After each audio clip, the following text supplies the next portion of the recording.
भवन में राजाओं के यहाँ एक कोठरी होता है, एजेंसी आए वही में जाके बैठ जाए, खाना पानी छोड़ दे, कोई कोठरी मेरा है।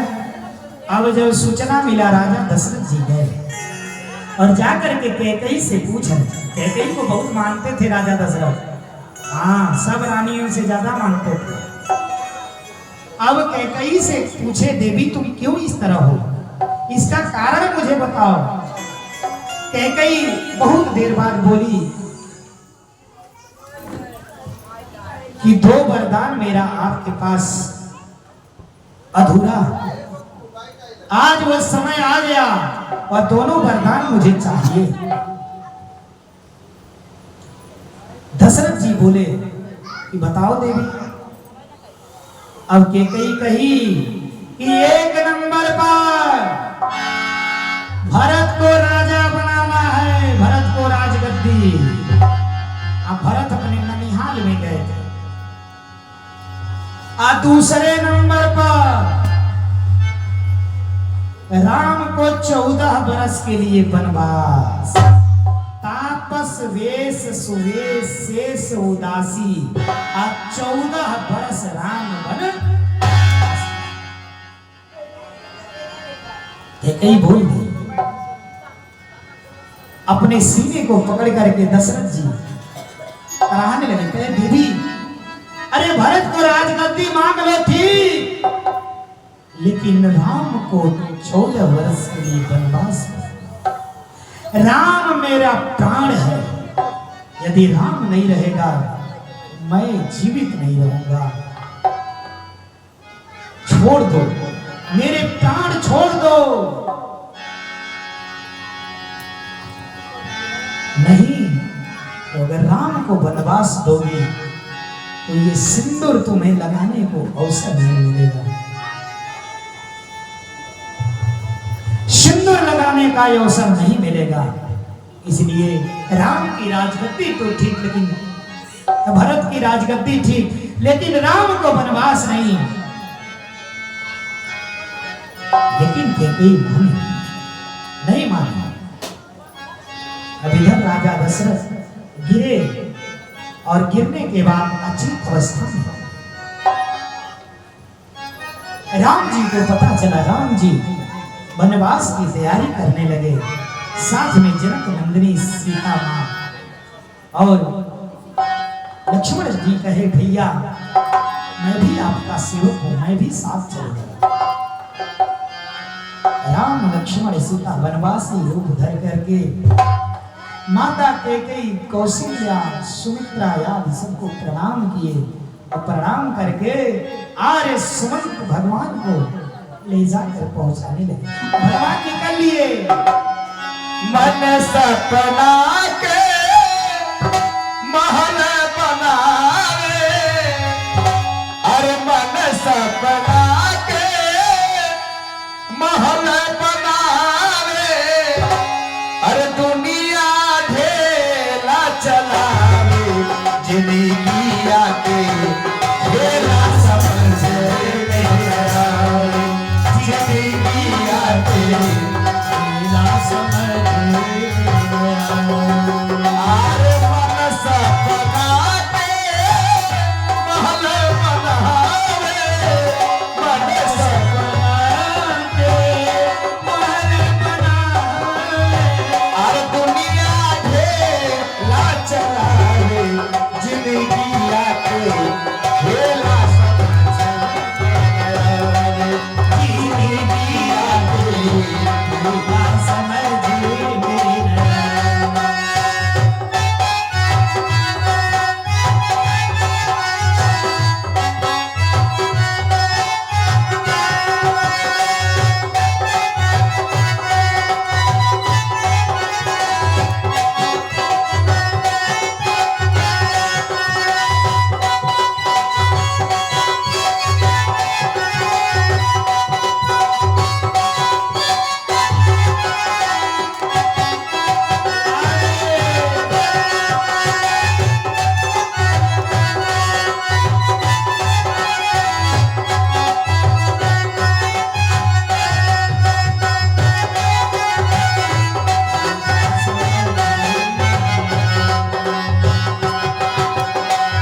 अब निकल लिए और जैसे निकले सरजू के पास गए, सरजू घाट के पास।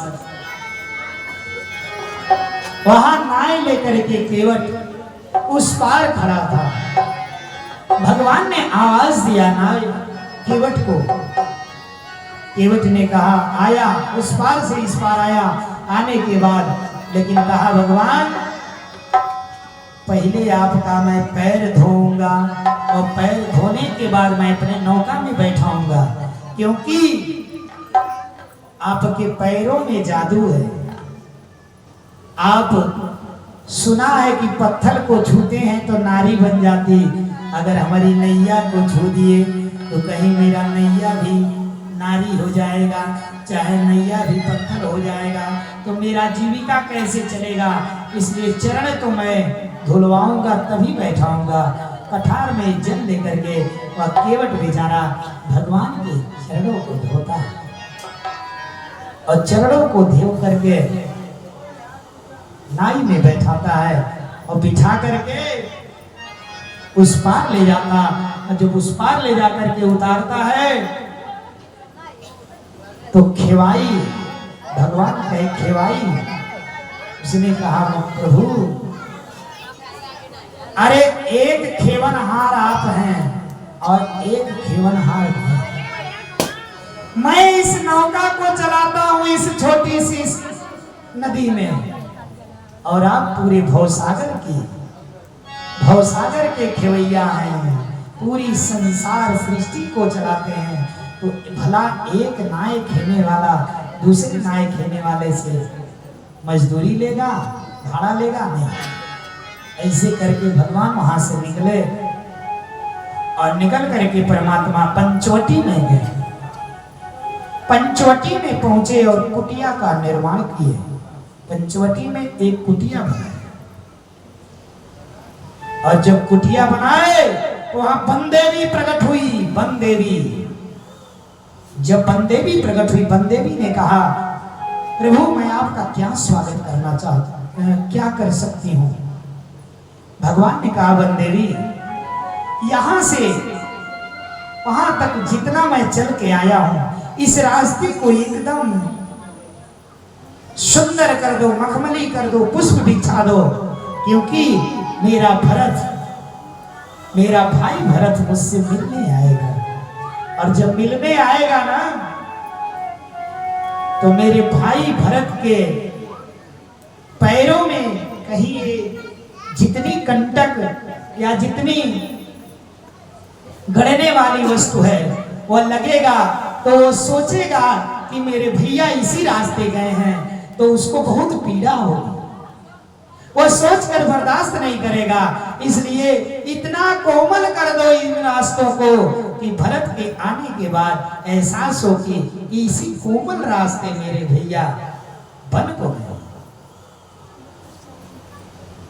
राम जी इतना मानते थे भरत को और भरत भी राम जी को बहुत मानते। भरत जी आते हैं, भरत जी आए, राम जी के चरणों में गिर गए, कहे भैया मैं राजगद्दी पे नहीं बैठ सकता।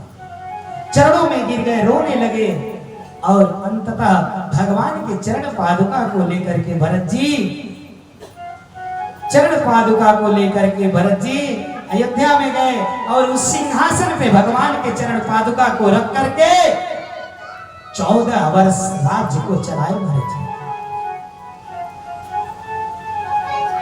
इधर भगवान पंचवटी में हैं, कंदमूल फल इत्यादि ग्रहण कर रहे हैं। संजोग से एक दिन की बात है, रावण की बहन सुपर्णखा, ये सुपर्णखा ना आकाश मार्ग से उड़कर